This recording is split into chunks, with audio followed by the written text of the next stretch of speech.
Welcome to lecture series on EC468 Secure Communication. The topic for discussion is Diffie-Hellman Key Exchange Algorithm, and this is a portion in the fifth module. Diffie-Hellman Key Exchange Algorithm. So this algorithm was proposed by Whitefield Diffie and Martin Hellman, and this proposal was there in the manuscript New Directions in Cryptography.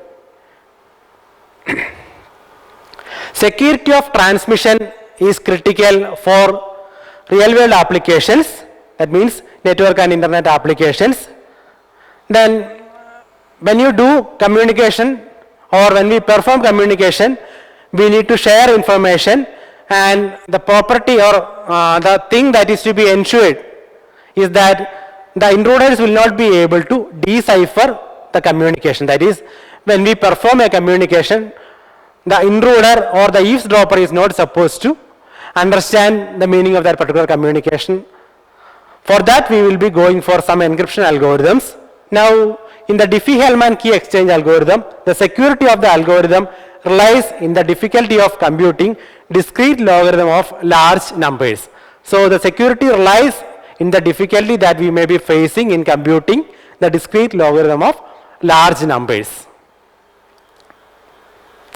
Now, some of the key points of this key agreement protocol. Basically, this Diffie-Hellman key agreement protocol is not an encryption algorithm as in RSA. RSA can be used for encryption, whereas Diffie-Hellman can't be used for encryption. Then, in this mechanism, exchange of secret or symmetric key between two users are actually done without transmitting the same. That is, although we are using the same key for both encryption and decryption, we are not physically transmitting the same, but we are generating the same. Now, we can perform this operation in real time and through an untrusted network also. So that is the main application, that is, we can do it in real time even through an untrusted network. Now, for the generation of this particular secret key, we use asymmetric encryption that uses a pair of keys known as public key and private key. Now, by performing calculations with the help of private and public key, the secret key is generated at the sender and receiver side. So, although the name of the algorithm is key exchange, the keys are not exchanged as such, rather they are generated at both sender side and receiver side with the help of proper schemes. Now, for this we require two large numbers, say one prime number and a generator, or we can call it as a primitive root. So, we have a large prime number and its primitive root G. So, P is a large prime number and its primitive root or generator is G. Now, we will see the implementation of the algorithm. So, as in the previous slide, we are selecting P and G values. P should be prime and G should be the primitive root of P. That is the condition to be satisfied. And that will be publicly available to all the members, even to the eavesdropper or the intruder. This P and G values will be available. Normally, the P value will be a very large number, maybe at least 512 bits, and G is its primitive root. Now, we will see what is a primitive root. So, we will consider a small example where this P value is not a very big number. We are selecting a small value for P. For example, if the P value is 7, I can say that G, the generator for this 7 can be 3 or 5. We will see how 3 is called the primitive root of 7. So, the condition to be satisfied in primitive root is that by raising the generator to various positive powers that are less than P, we must be able to generate all the values except 0 in that particular set. Say, for example, in this case, when you have that mode 7 there, the numbers are from 0 to 6, or 0, 1, 2, 3, 4, 5, 6. We have 7 numbers. So, as per the property of this primitive root, we must be able to generate each and every number uniquely.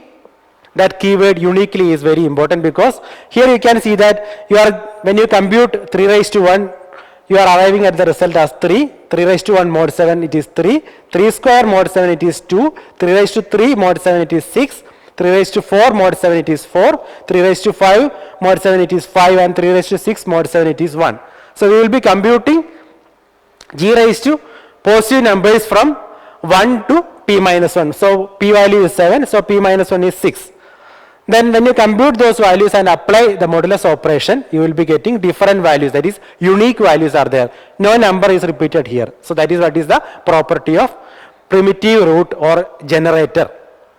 Now we will be coming back to the implementation. So we will be selecting a large prime number, then we will be finding a primitive root for that particular number. Now we have p and g. Then you can select, that is, you have sender and receiver. Both of them can select 2 secret keys. Say one of them will be selecting A and the second one will be selecting B. And the condition to be satisfied is that A should be less than P and B should be also less than P. So each user will be selecting one secret key, and that key should be less than P. So the secret keys are A and B. So once you select the secret key, you will be computing one value, that is at the sender side you will be computing x. So his selected value is, that is secret key is, secret number or secret key that he selected is A. So he will be computing g raised to A mod p. So x is g raised to A mod p, where g is the generator and A is the key that he selected. Now at the receiver side or the other side, he has selected B, and he will be also performing the computation g raised to B mod p. That is, at one side we will be computing g raised to A mod p, and at the other side we will be computing g raised to B mod p. So each of them selected their own secret keys. Then the generator polynomial was raised to the power of the selected key, that is g raised to A as well as g raised to B. Now they have generated, that is each of them have generated 2 values, means one value each. At the sender side it is x and at the receiver side it is y. Now these values will be publicly exchanged, that is once they compute x and y, those values will be shared through the channel, that may be even the untrusted channel. So the process is again simple, that is I will explain it once again. We will be selecting a large prime number and a generator for the same. Then we will be selecting 2 secret keys A and B. The next step is to compute generator to the power A and generator to the power B, that is generator is raised to the 2 secret keys and those values will be shared through the channel. Now we will see an example. Let the names be Alice and Bob in this example, and for this particular example the first process is selecting a prime number as well as the generator. So in this example, for simplicity, the prime number that we are selecting is 13. Practically that value will be very large, but for simplicity we are taking a smaller value. The P should be a prime number and G should be a generator. So the condition, first condition, based on that particular condition we are selecting P and G. So these values will be publicly available or globally known to everyone. Now both the users will be selecting their own secret keys. Alice selects the secret key as 5. The condition to be satisfied is that that should be less than P. So 5 is less than 13. Then again Bob selects his secret key as 4. That is also less than 13. So once you select the secret keys, the next step is to raise the generator to the power of the selected key. That is 6 is the generator value. 6 raised to 5 we are computing because the selected secret key is 5. Then modulus operation is applied. So the result will be 2. Similarly, at the other side, when you perform that operation, you will be getting 9 as the result. Now both of them have 2 different values. Alice is having the value 2 and Bob is having the value 9. These 2 things have to be shared. So those things will be shared through the channel as shown in the diagram through the arrow. Now once you receive the other thing, that is Alice is sharing 2, when Bob receives 2, his secret key is 4. So he will be applying that particular, that secret key is applied to the received public value, that is 2 raised to 4, and again modulus operation is done. So once he receives 2, that was shared by Alice, after computing, he is performing 2 raised to 4, that is he is applying his private key and he will be getting the result, and as 3. Now similarly, the key that Bob shared was 9. 9 was raised to the power 5 because the secret key was 5. Again, we can see that once you perform the computation, the result is 3. So, although Alice and Bob shared different values, Alice shared 2, Bob shared 9, but finally, when they perform another step of operation on the received value, both of them were able to generate the same value. Now, in this example, the secret key that they were able to generate is 3. So that's all about this particular algorithm. Now the mathematical concept behind this algorithm. When you select the generator, and this is the operation that Alice is performing, that is G raised to A is the operation that Alice is performing, G raised to A mod P. Then when Bob receives the same, and when he again raises that to the power of his secret key, G raised to A mod P all raised to B, it is equivalent to G raised to AB mod P. And similarly at the other side, that is when Bob is computing G raised to B and sending it to Alice, Alice will be applying her secret key on that particular one, and she will be again computing G raised to BA, that is nothing but G raised to AB itself. So both of them are able to generate the same key as the result. Alice computes G raised to A and sends to Bob, and he will be computing G raised to A all raised to B, that is G raised to AB.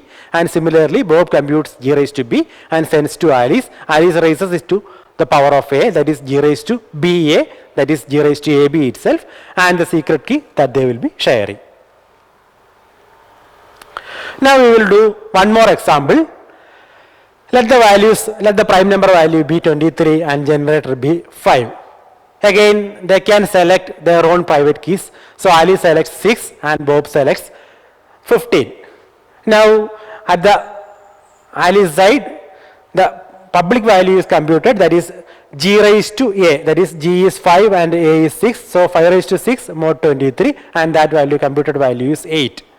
Now similarly, Bob computes G raised to B, that is 5 raised to 15 mod 23, and that computed value is 19. So Alice was able to compute a value of 8 and Bob computed the value as 19. Then both of them will be sharing these values. So Bob shares 19.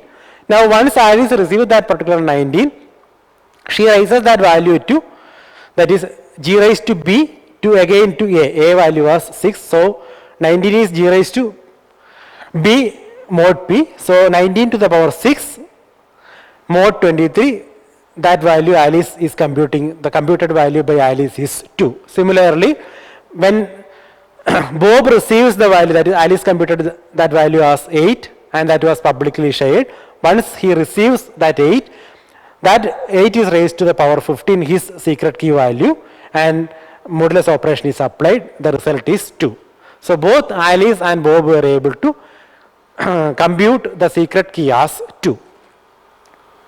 Basically, and we can summarize as Alice and Bob now has the same key value, that is they basically share the same key.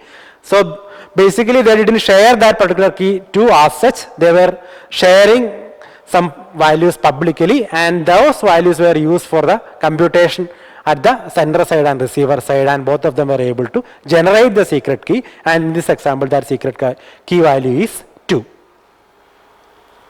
Now we will see the summary of computations, what all things are known to Alice, Bob, and if you have an eavesdropper, what all things he will be knowing. So P is a prime number and G is the generator. So these things will be known to Alice, Bob, and any eavesdropper, that is known to everyone.